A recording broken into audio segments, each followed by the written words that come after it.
Hello, everyone, and welcome to yet another episode of Learn from the Real with me, Lakshmi Sujata. Learn from the Real is a series that we had started a while back where we feature friends, families, and anyone from whom I have learned something over the years. It might be their work culture, their life experiences, or simply the way they conduct themselves. Today, we have a very special guest with us. She is a creative movement therapist. She completed her certificate course in the year 2015 from CID UNESCO certified course offered by CMTAI. She's a branch manager for CMTAI Bangalore chapter. She facilitates and coordinates their certificate programs and is also a faculty with them.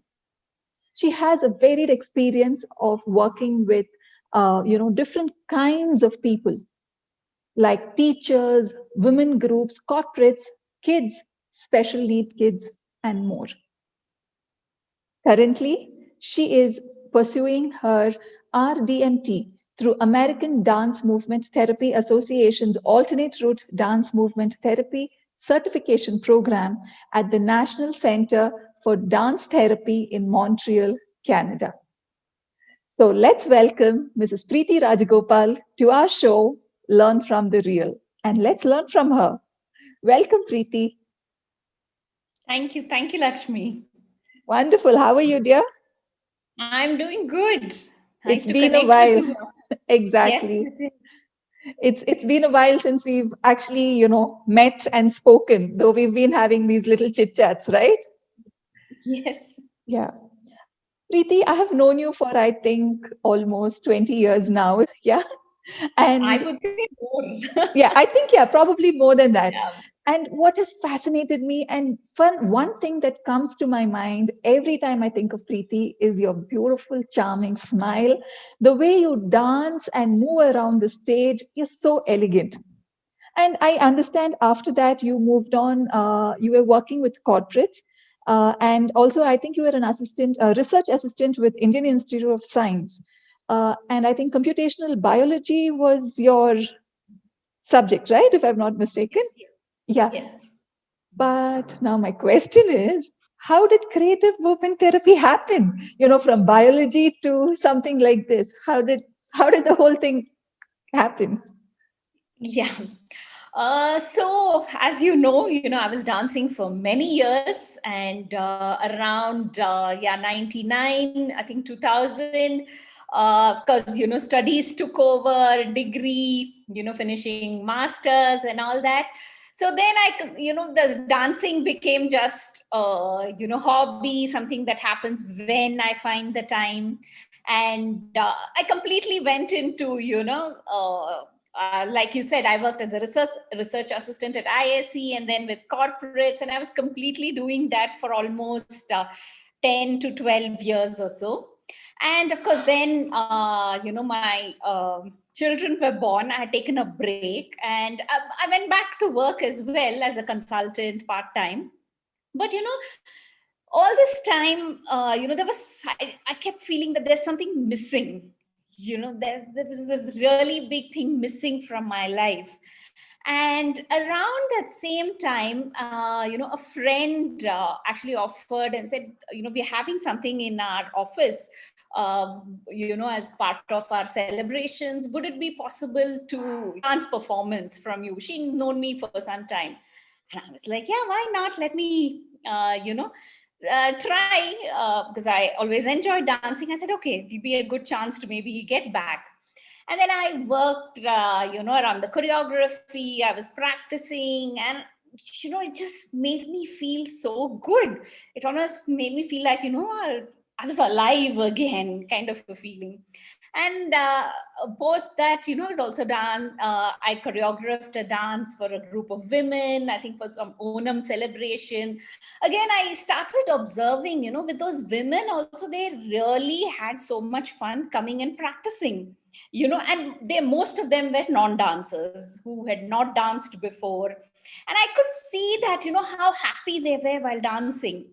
And I was talking to them about how it felt. And when I started with all this, I said, okay, I've always known, I mean, we as dancers always know how it makes us feel, dancing.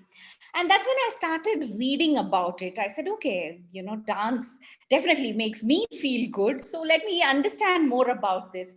And while doing my reading, research, I came to this field of dance movement therapy. And, I didn't even know there was a field like this. And of course, then I started reading up more about this. I got in touch with one of the pioneers in dance creative movement therapy or dance movement therapy in India, Tripura Kashyap. And, speaking to her was so inspiring. And post that, I did my course in 2015. And yeah, it's been a beautiful journey after that. Lovely. And I think I should thank your friend for pushing you into, dancing, because as I said, I've always been a huge fan of yours. And you being able to convert your passion and interest into your profession in a way that you're able to help someone, in a therapeutic way is commendable. Thank you for that, Preethi. So, what is creative dance therapy or creative movement therapy? Yeah, okay. So if I have to just give you a very simple definition, if I would call it, so dance movement therapy or creative movement therapy is the psychotherapeutic use of movement and or dance, to support a person's cognitive, emotional, social, and physical well-being. So it's not only about the physical body, about the mental health of a person as well. Okay, so I would say one of the principles of DMT or dance movement therapy is that the mind and body are connected. So bringing about a change in one affects the other. So like if you bring in movement into a body, it could be something like a, let's say, happy movement. I'm putting it in a very simple way. So just doing this, feeling the feeling of opening up, that actually brings about an effect on the mind to kind of open up, feel like something is opening up. So similarly, what affects the mind affects the body as well. So the body mind connection is something that we work with. And I would also say, a lot of the movements, it's very symbolic, and movements can represent or say so much about what is happening in our unconscious mind. If we just say somebody who is a little sad or depressed, how would their body be? How would their movement be? It would be a little down. The body is a little down, the movement would be slow, right? So similarly, what the body is always trying to tell us something, so how the mind feels can also be communicated with movement and through the body. So in a very simple way, that is dance and movement therapy, and that is what we work with. And it's not like a dance class where the facilitator or the therapist will show a step, and the client or whoever it is just follows. So it is the client and the facilitator, the therapist, they work together through movement. The movement could come from either one of them. It could be copying each other's movement, or sometimes just moving together, and the therapist tries to understand what is this movement trying to communicate, and maybe join in that movement, right? So trying to bring out what is deep in the unconscious of a person through movement, giving them a safe space to express themselves through movement. Again, if I would say, people go for therapy, talk therapy, but sometimes it's very difficult to for to articulate in words, right? So here the creative arts, that is dance movement, then art, drama, music, these help in actually helping the person in being able to articulate their expression, what is it that they're feeling inside, in a more easier way, when words can't, then they can't use words. Beautiful. Because as I was listening to you, a couple of things that just came to my mind, Preeti. One was the last thing that you just mentioned. We have certain worries and we have certain things inside, but not very often can we put it across in words. Though, yes, counselors, therapists, they might be able to get it out of us, but we do find it difficult to get it out, in terms of words. And when, probably as you mentioned, using this dance therapy, you said what is there in our unconscious mind is actually coming out even without our knowledge. And that's so beautiful, right? It's like healing even without us knowing that, it's happening. Yes, Very yes, nice. absolutely. Yeah. Thank you.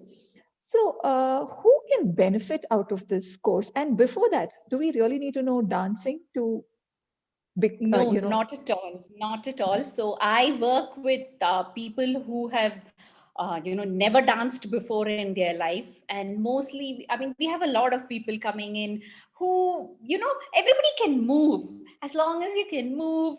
And it could be, you need not stand and move. So this is for anybody and everybody, I would say. okay. So if you're saying about, populations who could then benefit from this, personally, I would say everybody, but Mhm. specifically also, we work with a lot of children, young children, to help them be able to express themselves through play, through movement, as a group. Sometimes even children are just trying to build words, understand and being able to communicate with words. So, movement can help them really to, show them, what are the emotions that they're feeling right now. So something like that, to even children with special needs.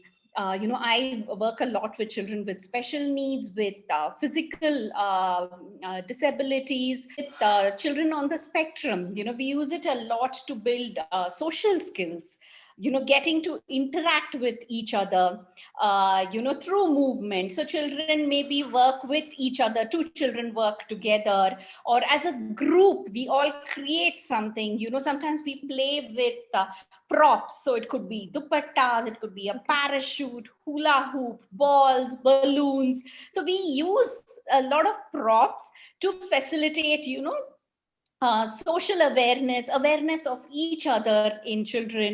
And apart from, of course, building, enhancing their physical abilities, emotional, trying to understand emotions, okay, when they're happy, how do we express ourselves? Now, Mhm. this itself, we will try it in different ways, through movement, through dance, as a group, through with props, maybe throwing the prop up. So again, so with children it could be like that. And it with adults it could be, people suffering from physical issues, or it could be with mental health issues, depression, a lot of people with PTSD, post traumatic stress disorder, eating disorders. And then that, again, teenagers, yeah, I forgot to mention. So, a lot of teenagers, again, it's a phase where they're trying to understand themselves. Again, physical changes, emotional, upheaval going on, so many things happening. So again, some of them have a lot of aggression. So we use, dance and movement to work with all these issues as well.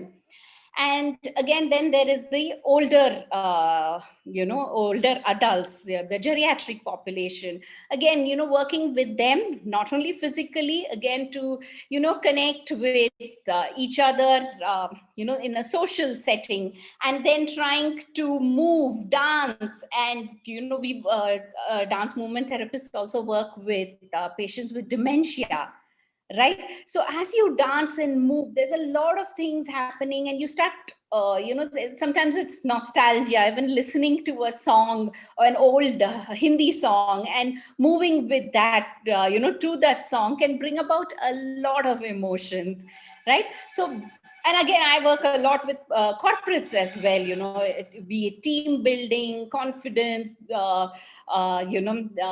increasing their emotional awareness. So various populations, I would say. Uh, that was a really informative piece that you just told us, because again, what struck there was that you also work with kids who have physical challenges as well. So that shows that, okay, you don't have to really dance, you don't have to really move around. You have a physical challenge, it is okay. We will still work with that to, Yes. make things better, Yeah, and right? sometimes, I have worked with children who are on wheelchairs. And, the only movement maybe with their fingers that's happening. I've worked with children with cerebral palsy. And, sometimes the dancing can happen with just their fingers. Or sometimes, as much as the head can move, as much as we sometimes just focus on, in one session on one part of the body. Okay, we're going to do something with shoulders today, and how much ever we can move. There is no right or wrong movement, right? So it's not like, this is the only way we can move. If this is all the child can move, that's fine. We're going to work with that. So yes, I've worked with a lot of children, on wheelchairs, sometimes using crutches, some who can just sit and be in the session, but I can see, there's so much happening there, even if they're sitting and watching what's happening. I've seen children, they maybe it's only the leg that is moving, but that also gives us so much information of what the child, is trying to, express. Sometimes, I've seen them just moving hands, and that could be a movement showing joy, because they're like enjoying this entire thing. Maybe, dancing with this entire group, their class together. So yes. Yeah. Nice. The one point that you had mentioned earlier about music and how that gets us going, I kind of relate to it because recently I was conducting a session, and at the end of the session, it was for senior citizens. And at the Oh, end of the session, I had played this song, this Yadon Ki Barat, and with some clippings and all that. And I could see the participants, they were actually, involuntarily, they were just moving. And that smile which just yeah. came was like so genuine. It actually makes a lot of sense, yes. Yeah, Now, actually, I did a session recently with, group of senior citizens as mhm, part of Nightingale's, Foundation's Aging Well program. And so they all danced. And at the end of it, they're like, my God, you took us back to our younger days. I've not danced in 20 years. So it so sweet. felt good, and that was all online. And I was like, wow, for that to happen online too, they're like, we're Exactly. feeling so connected with each other, even though it is an online space. Online. Yeah, that was another question that was there in my mind. So I understand these therapies work beautifully well when you are, you know, person to person, one on one. So you have something up for online as well. I'm sure you would have changed your program and curriculum to fit in this online mode now, isn't it? Yes. So initially, personally, when I had a lot of resistance, I was like, how am I going to do this online? Because when we work physically with being there with the clients, with the children, we pick up a lot from them. We follow their movements, and when we see something, we pick it up and continue from there. If it is a movement, a feeling, whatever it is, that the cues come from them. So I was like, okay, how are we going to do this online? How am I going to pick up all this online? And I started working, and very surprisingly, I'm working with a group of children on the autism spectrum. And these are children I had worked with earlier. And sometimes I felt, the sessions didn't go well, when I was physically present with them. But for some reason, they seem to be quite okay when we're doing these online sessions. They all seem present there. They're not running away. They're being present there. They're trying to look at my movements. follow each other's movements. Yes, I have to give a lot of cues. Sometimes instructions increase because I'm the one who constantly needs to be talking to keep them engaged. So those changes are there, and some of the children are non-verbal as well. So I do not hear anything from them in words, and especially that's difficult in an online medium. But we communicate through movement. Sometimes, how are you feeling today? It could be this, or it could be this, or no, I don't know, could be just Oh, this. So, it's just the movement can communicate a lot. So it's changed a bit, but I'm also surprised and happy that it's working. Sometimes I think it's opened up a lot more. The scope seems to have opened up going online, I would say. wow, beautiful. So, can you tell us something more about the organization for which you're working for, CMTAI? Yes. Is it Yeah. a So NGO private yeah, it's organization? a not-for-profit organization, and it stands for Creative Movement Therapy Association of India. And this was founded in 2014 by co-founders Tripura Kashyap and Ritu Jain, and a few others as well. And we're actually based out of Delhi, but I handle everything in Bangalore and the South region actually. And primarily, CMTI is working towards building awareness about this field, about dance movement therapy, and trying to take this as much as possible to the communities. So apart from, we have our courses that happen every year in Delhi and Bangalore. So that's one of our main things. And, apart from that, we try to reach out to various NGOs, various groups, and make them understand what is this dance movement therapy and how can it benefit. So we do sessions with various groups. It is underprivileged children, and again, children with special needs. Sometimes schools that cannot afford to pay for a therapist. We do it as an outreach program for them as well. So, our main aim is to build a platform for various, first of all, for dance movement therapists to come together to be able to help spread the word, and also, build a community of dance movement therapists and other, allied creative arts therapists, that is music therapy, drama, and art therapy, to come together. And for that, we conduct our yearly conference that happens. Again, this time it's happening in December. This time, of course, we had to go virtual. So it's an online conference. So we, invite a lot of presenters from, this time we are having people from all over the world, presenting on various creative arts therapies. And yeah, so our training, conference, outreach, building awareness, these are mainly what we do. Lovely, thank you. And you said this conference is happening in the month of December, right? December, yes, December Okay. 5th and 6th. Okay, all the very best for that. And is there Thank some you. place where our viewers can go and check out the details about this conference? Do you have a web page or a Facebook page? Yes, it is www.cmtai.org. And you can write to us at info@cmtai.org. And of course, you can follow us on, all social media platforms, Facebook, Twitter, Instagram, LinkedIn, and you can look for CMTAI or Move with CMTAI. Okay, lovely. Move with CMTAI. Yes. Yes, lovely. So, as you were answering the questions, I could feel the joy and the genuineness in you, because that shows how much you love what you're doing. There's so much energy in the way you were presenting it.